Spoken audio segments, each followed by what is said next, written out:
보도의 진실을 들여다보고 시청자의 진심에 귀 기울이는 시간이죠. YTN 뉴스 FM 열린 라디오 YTN 시작합니다. 저는 아나운서 최희입니다. 추석 명절 연휴 첫날입니다. 가족들과 함께 좋은 시간 보내고 계신지요? 지금 이 시간에도 도로 위에 가족들을 향해 달려가고 계신 분들이 계시겠죠? 모두 안전운전하시면서 YTN 라디오 열린 라디오 함께해 주시면 감사하겠습니다. 추석을 맞이한 만큼 이 추석의 의미도 되새겨보면 좋을 텐데요. 글자대로 풀이하면 가을 저녁, 나아가서는 가을의 달빛이 가장 좋은 밤이라는 뜻이니 달이 유난히 밝은 좋은 명절이라는 의미를 갖고 있습니다. 그래서 추석이 되면 커다란 보름달을 찾게 되는 것 같죠. 올해도 티끌없는 가을 밤하늘에 청명하고 밝은 보름달을 보면서 기분 좋아지는 소원 한 가지씩 꼭 빌어보시기 바랍니다. 오늘 열린 라디오도 추석을 맞이해 풍성한 내용 준비했는데요. 추석에 꼭 알아두어야 할 것들, 또 잘못 알고 있는 사실들은 없는지 추석 명절 유용한 정보들을 모아 팩트체크 시간에 알아보겠습니다. 미디어 비평 시간에는 전문가와 함께 최근 혼란스러운 방송통신위원회 상황을 점검해보고 AI 저널리즘까지 짚어보죠. 열린 라디오 YTN 지금 시작합니다.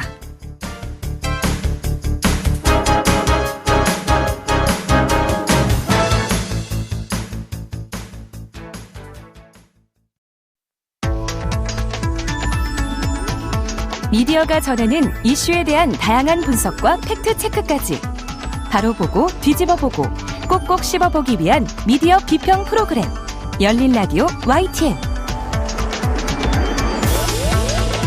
한 주간 뉴스를 꼭꼭 씹어보는 시간 미디어 비평입니다. 오늘은 심석태 세명대 저널리즘대학원 교수와 전화로 만나보겠습니다. 교수님 안녕하세요. 네, 안녕하세요. 네. 지난달 2일 이진숙 방송통신위원장의 직무가 정지된 이후 민주당이 최근 방통위원 추천을 진행했었죠.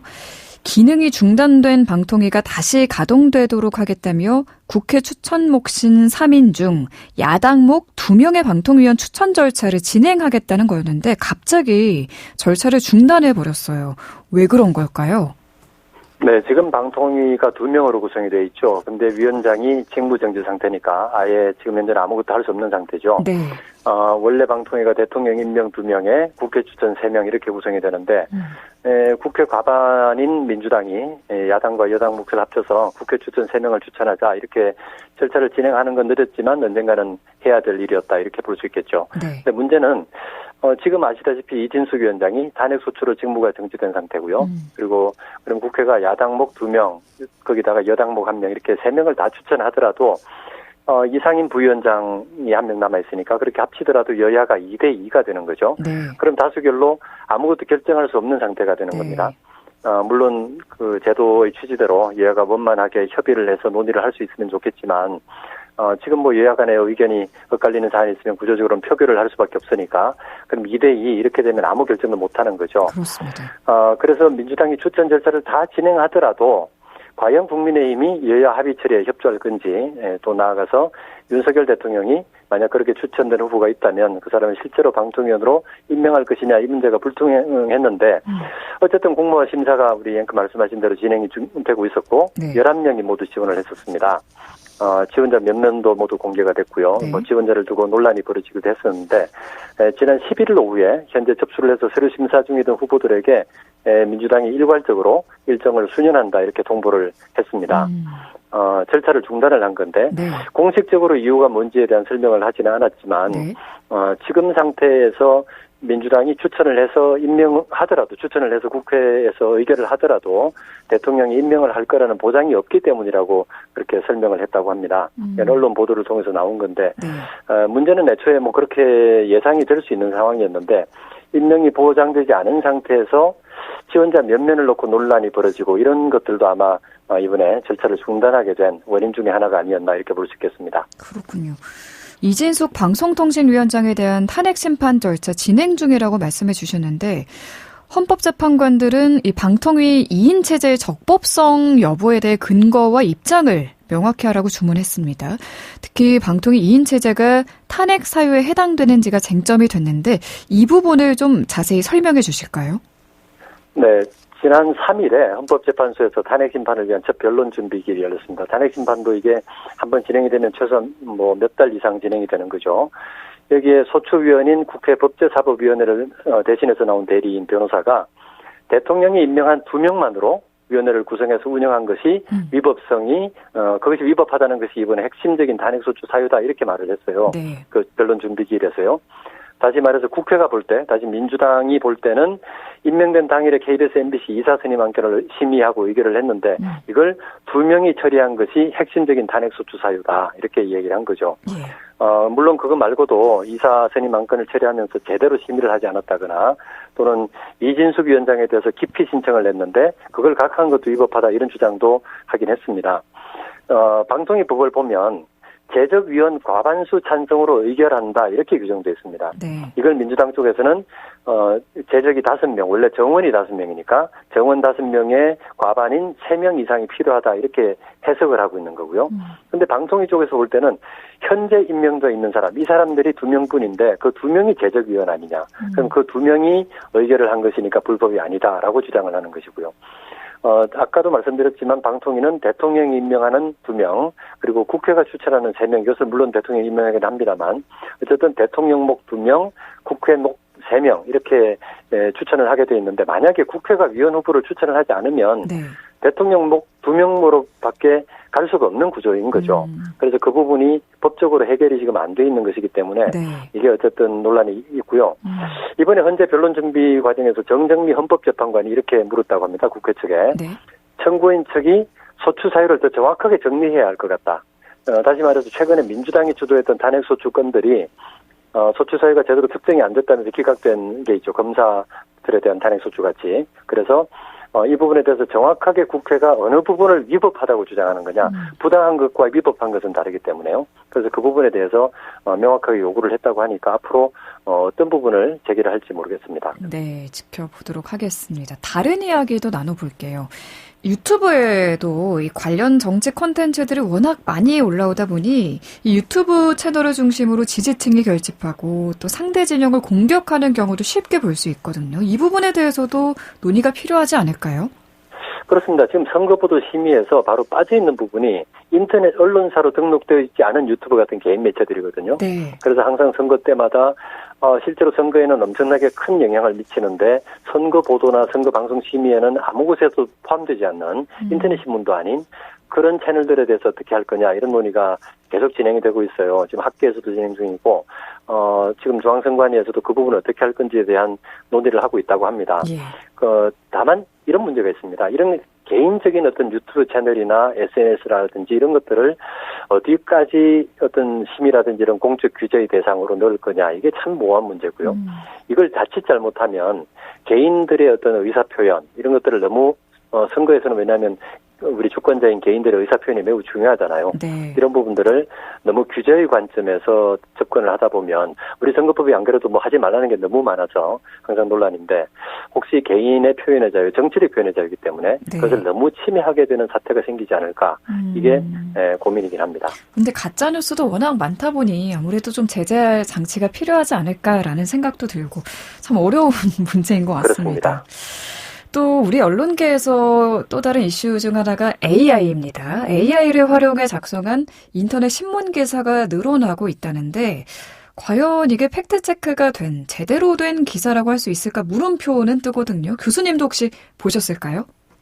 네, 실제로 기사 작성에 AI를 활용하는 곳이 많이 늘고 있죠. 일부 신문은 기사 초안을 작성할 때 아예 AI를 활용하는 것도 있고요. 네. 어떤 곳은 보도자료를 요약하거나 기사를 제목을 뽑거나 이런 것을 아예 그냥 AI한테 맡기는 경우들도 생기고 있습니다. 네. 과거에 지금 같은 생성형 AI가 나오기 전에도 날씨라든지 주가 또 야구 이렇게 어떤 데이터를 다루어서 속보를 생산하는 분야에서는 그냥 컴퓨터 프로그램을 이용을 해서 로봇 기자라고 했죠. 그런 기자들을 사용하는 회사들이 좀 있었습니다. 근데 지금 생성형 AI는 이 기술하고는 차원이 다르거든요. 아예 일부 언론사 같은 경우에는 AI한테 매우 분석적인 기사를 쓰기도 속에 맡기기도 하는데 지금은 보면 한글화 측면에서 볼 때는 외국은 아니고 우리 국내 상황만 보면 네. 순전히 AI가 작성한 기사를 우리가 눈으로 보면 표시가 납니다. 그렇지만 이 분야는 기술이 워낙 지금 빠르게 발달하고 있기 때문에 조금 지나면 우리가 일반인들은 구분하기 어려운 상태가 될 수도 있죠. 그래서 이런 부분, 특히 또 AI 앵커를 지금 인물을 아예 만들어서 이렇게 네. 하고 있는 데들도 있기 때문에 적어도 AI 앵커는 적어도 뭐 한눈에 보고 알 수도 있지만 네. 앞으로 AI가 작성한 기사를 아예 알아채지 못하게 되는 수준으로 순식간에 개발이 돼버린다면 어떻게 할 것이냐는 매우 큰 문제가 생긴 거죠. 그럼 그 AI를 활용해 쓴 기사라는 거를 뭐 기자나 언론사가 밝히지 않았을 때 이거를 AI가 썼구나라는 걸 알 수 있는 방법은 없을까요? 기술적으로 현재 AI에 관한 국제 규범을 놓고 보면 AI가 주도적으로 작성한 어떤 형태의 그것이 기사든 아니면 어떤 콘텐츠든 작성자가 AI라는 것을 명시해라라고 하는 것이 있고요.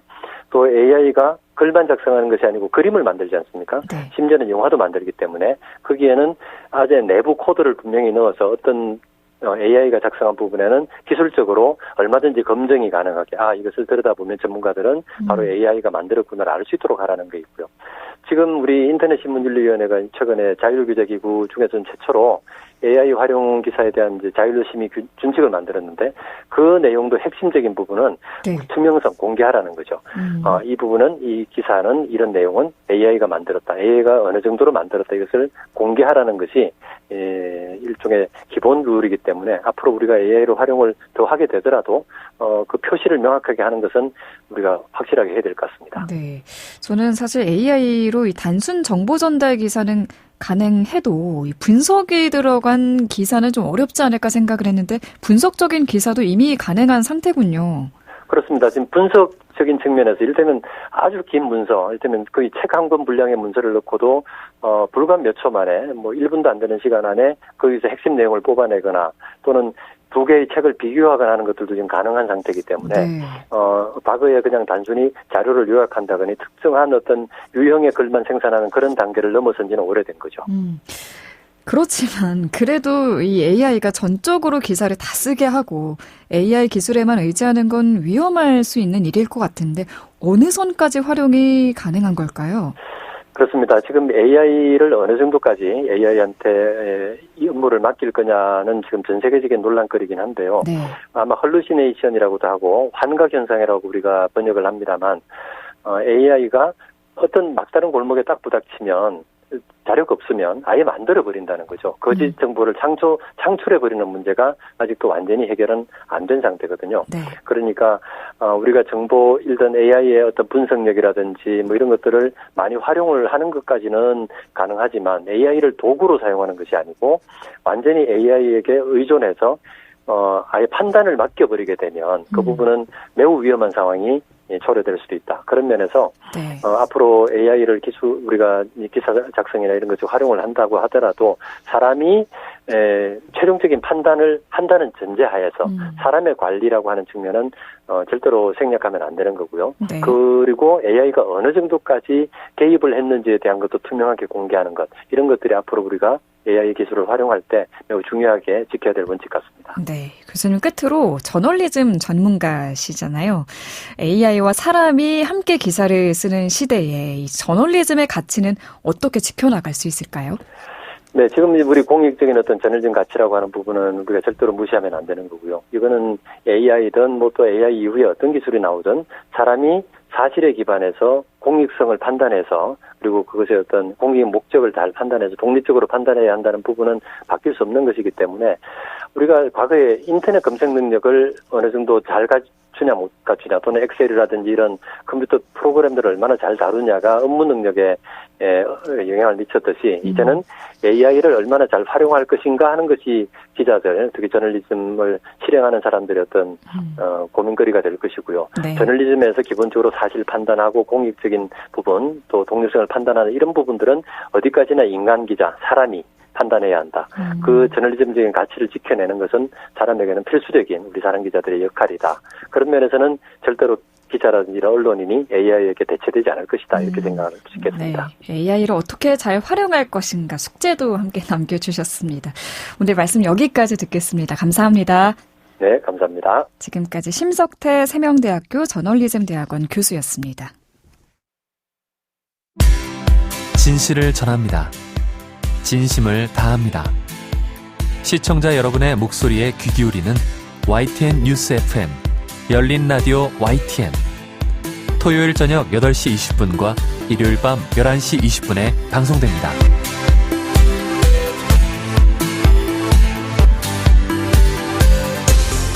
네, YTN 라디오 프로그램들 모니터링하고 평가해보는 시간입니다. 오늘은 김승민 시청자평가원과 만나보죠. 안녕하세요.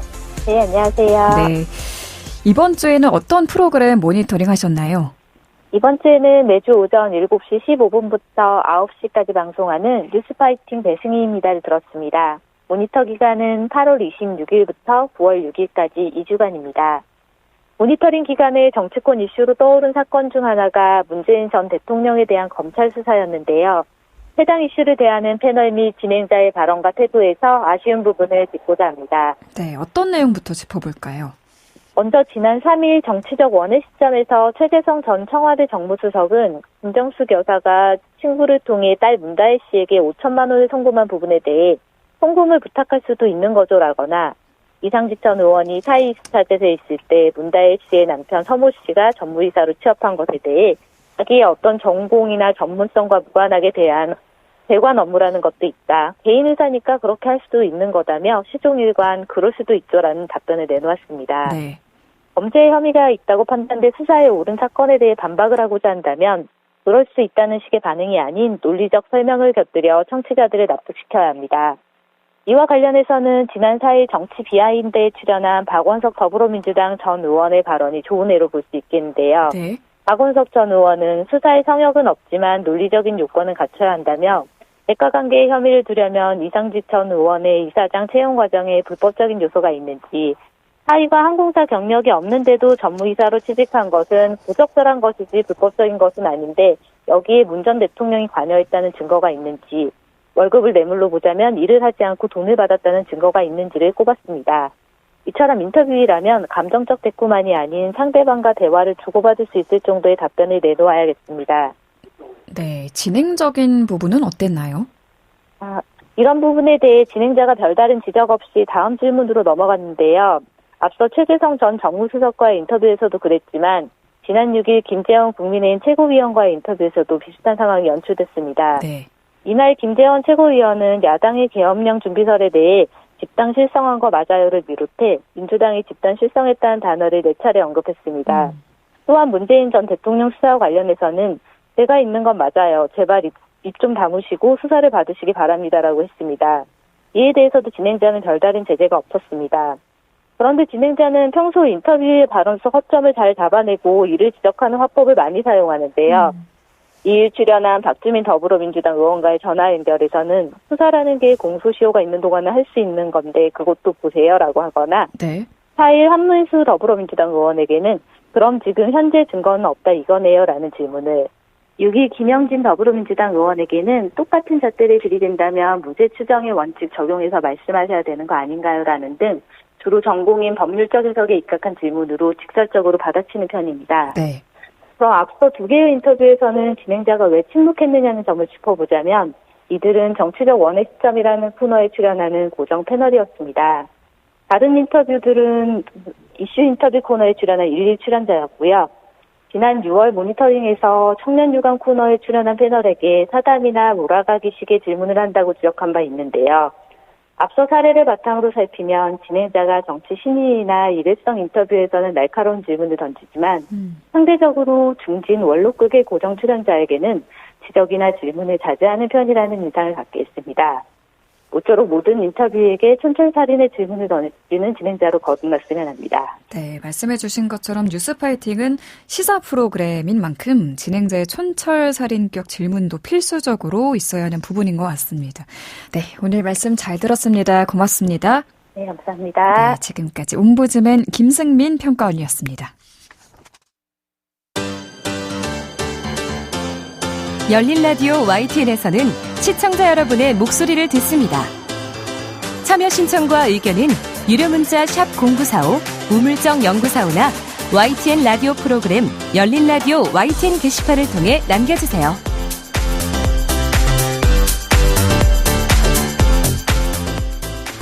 지난 한 주간 있었던 뉴스들 가운데 사실 확인이 필요한 뉴스들 팩트체크해보는 시간입니다. 선정수 팩트체커 전화로 만나보죠. 안녕하세요. 네, 안녕하세요. 네, 민족의 명절 추석 연휴가 시작됐는데요. 오늘은 이 추석과 관련된 잘못 알려진 또는 알쏭달쏭한 정보에 대해 확인해 보겠습니다. 먼저 짚어볼 주제는 추석 때 생선전 먹지 마세요라는 발언인데요. 이 말이 어디서 나온 거죠? 네, 이주영 개혁신당 국회의원은 지난 9일 JTBC 인터뷰에서 이렇게 얘기를 했습니다. 연휴에 가급적 멀리 가지 말고 벌초도 자제하고 생선전 같은 거 드시지 말라는 이야기를 지인과 주고받을 정도로 굉장히 위험한 상황입니다. 이렇게 얘기를 했습니다. 네, 추석 연휴에는 늘 하던 건데 왜 하지 말라고 한 건가요? 네, 이주영 의원은 국회의원이 되기 전에 대학병원 응급실 의사로 10년 넘게 일을 했는데요. 이날 인터뷰는 응급의료 붕괴 논란에 관한 내용으로 진행이 됐어요. 근데 네. 이주영 의원은 응급실 상황이 굉장히 악화됐으니까 연휴 기간에 병원 관리를 아예 만들지 말아라 이런 취지로 말한 겁니다. 멀리 가지 말라는 이야기는 동선이 길어지면 교통사고 우려가 커지고요.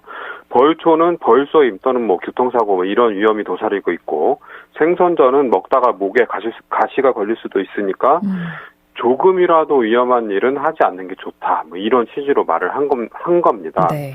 이 의원은 이 추석 이후에 진짜 위기가 올 것이라는 경고도 내놨는데요.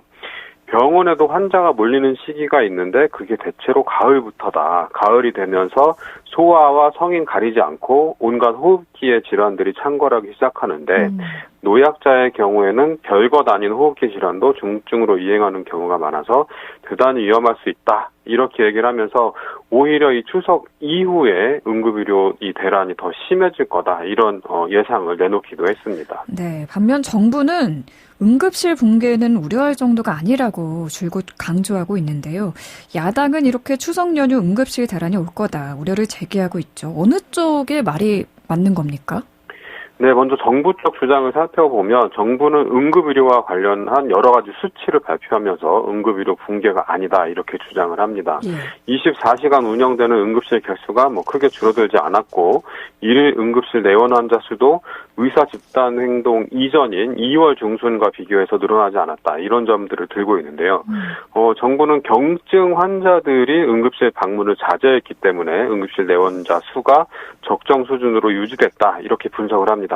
그런데 대부분의 의료기관이 휴무에 돌입하는 추석 연휴에는 중증은 아니지만 치료를 받아야 하는 상황에서 과연 이 환자들이 응급실을 찾았을 때 과연 치료를 받을 수 있을까? 이런 우려가 큰 것도 사실입니다. 게다가 요즘 거의 매일같이 응급실에서 환자를 받아주지 않아서 이 병원 저 병원을 돌다가 골든타임을 놓쳐서 환자가 사망했다. 이런 소식들이 전해지고 있는데요. 네. 국민 불안감은 커질 수밖에 없죠. 야당들은 이게 정상적인 거냐 이런 비판을 내놓고 있는 거고요. 근데 정부는 이미 수년 전부터 응급실 뺑뺑이 이런 것들은 있어 왔던 현상이다. 최근 들어서 생긴 게 아니다. 이렇게 강변하는 상황입니다. 네. 이번 추석 연휴 기간 동안에 경증 환자가 응급실에 방문할 경우 본인 부담금을 대폭 인상하기로 했다는 소식이 전해졌거든요. 그럼 네. 얼마를 내게 되는 건가요? 보건복지부에 따르면 추석 연휴 하루 전인 13일부터 경증 또는 비응급 환자가 권역응급의료센터와 지역응급의료센터를 방문하면 본인 부담금이 진료비의 50%부터 60%까지 냈던 이 현행 이 부담금을 90%로 인상하겠다고 발표를 했습니다. 네. 경증 또는 비응급 환자의 본인 부담금은 현재 13만 원 정도인데요. 이게 22만 원 정도로 평균 9만 원 정도 오르게 됩니다. 지역 응급의료센터에 가는 경우에는 본인 부담금이 약 6만 원에서 10만 원으로 4만 원 정도 오를 걸로 보입니다. 네. 인상폭은 중등도와 지역 상황 등에 따라서 달라질 수 있다고 하고요.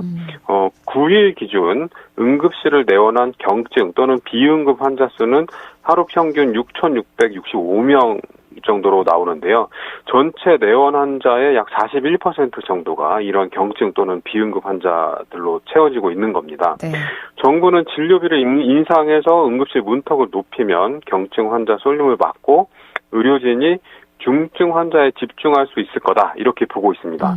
특히 추석 연휴에는 응급실 수요가 늘어나기 때문에 네. 경증 환자가 동네 병원이나 의원으로 분산돼야 한다고 판단을 하고 있는 건데요. 네.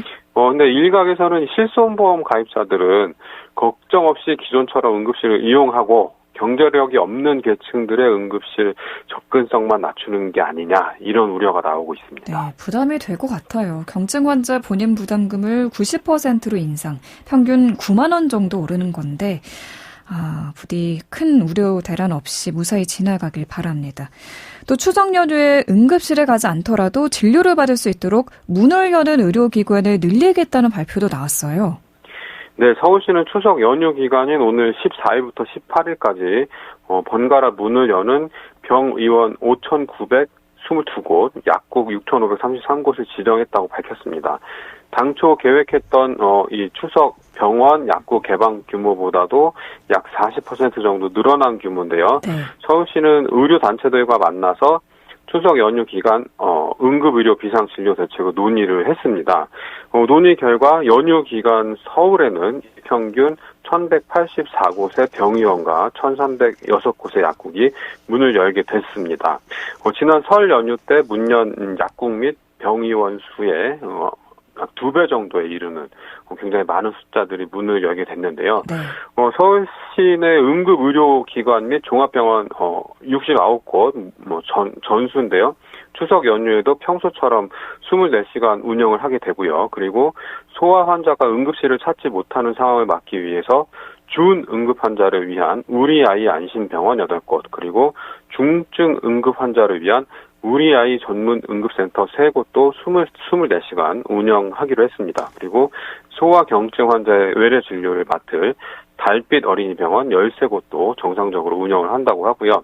다른 지자체들도 추석 연휴 기간 동안 비상진료 대책을 내놓고 있습니다.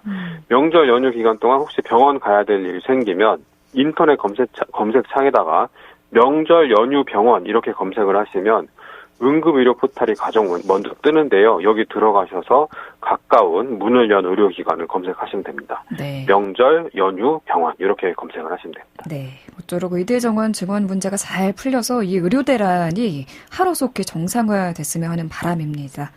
다음 주제로 넘어가 볼게요. 연휴 기간 고속도로 통행료가 면제된다는 보도가 났는데요. 이게 명절마다 다르다 보니 헷갈리다고 하는 분들이 많습니다. 정리를 좀 해주시죠. 네, 언제는 면제고 언제는 받고 그래서 저도 굉장히 헷갈리는데요. 네. 이번 연휴는 모든 고속도로의 통행료가 면제됩니다.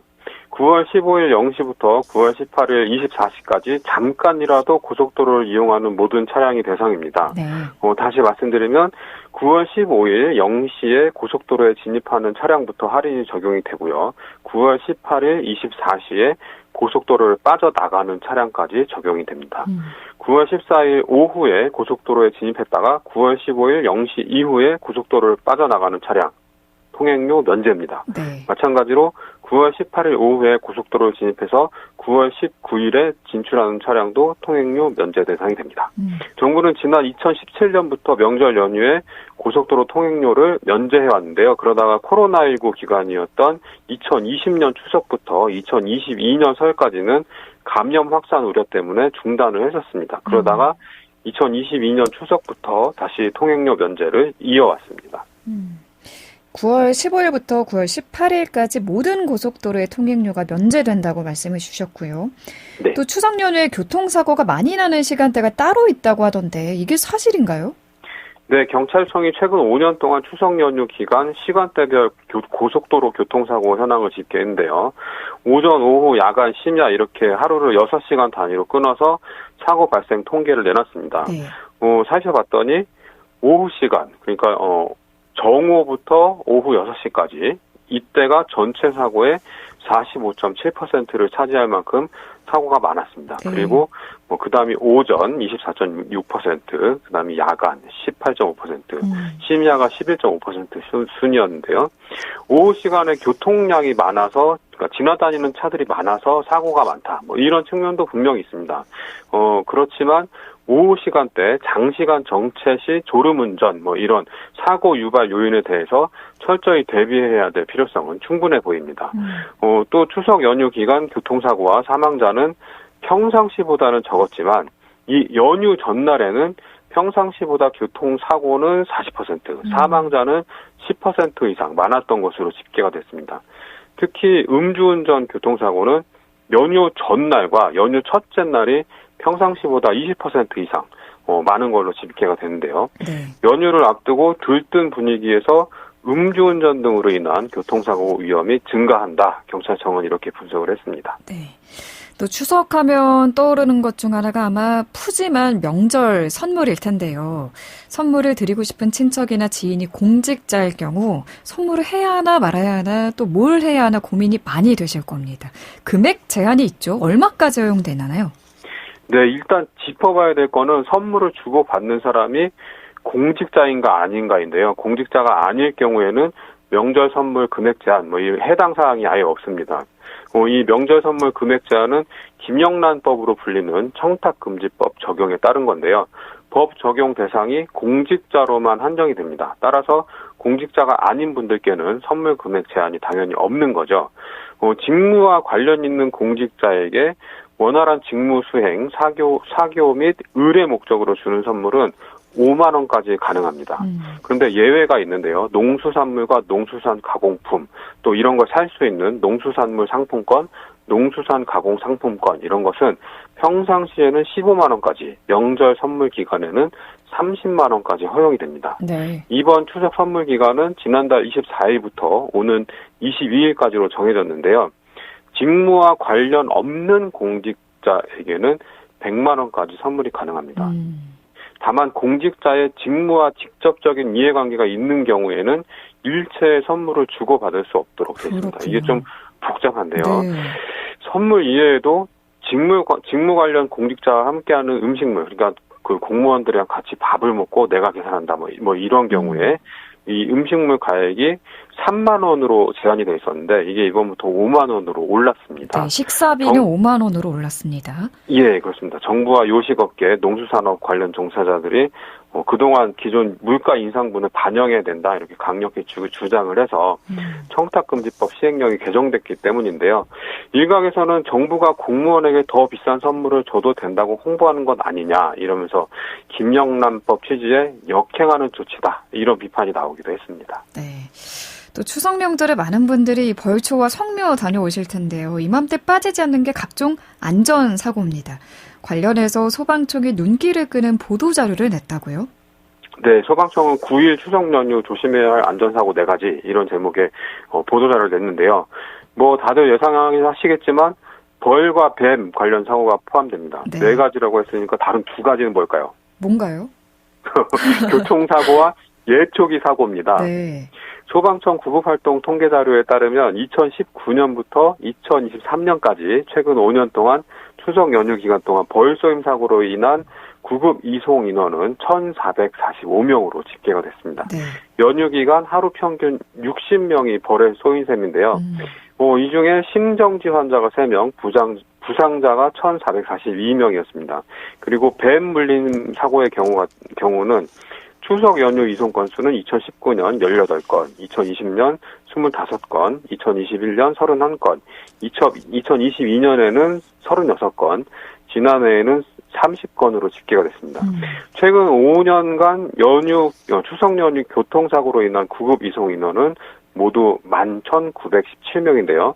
연휴 기간 하루 평균 497명이 교통사고로 병원에 실려가게 되는 거죠. 특히 지난해 교통사고로 인한 부상자는 2,758명, 심정지 환자는 24명으로 많은 인명피해가 발생했습니다. 그리고 한국소비자원 자료에 따르면 1년 중 9월에 예초기 안전사고가 가장 많이 발생한 걸로 나타납니다.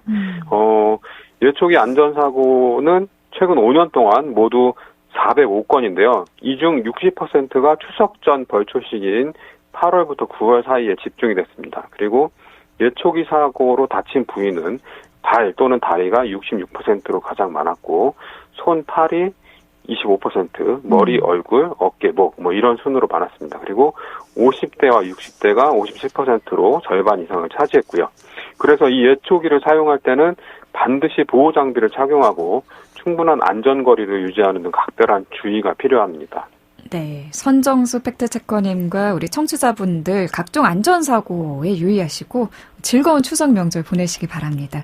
오늘 말씀 잘 들었습니다. 고맙습니다. 네, 고맙습니다. 네, 지금까지 선정수 팩트체커였습니다. 열린 라디오 YTN 오늘 순서 여기서 마무리합니다. 저희 프로그램은 YTN 라디오 홈페이지와 앱, 또 유튜브와 팟빵을 통해서도 다시 들으실 수 있습니다. 많이 찾아주시고요. 오늘 끝곡은 이글스의 호텔 캘리포니아 준비했습니다. 저는 다음 주 이 시간에 다시 돌아오겠습니다. 아나운서 최유였습니다. 고맙습니다.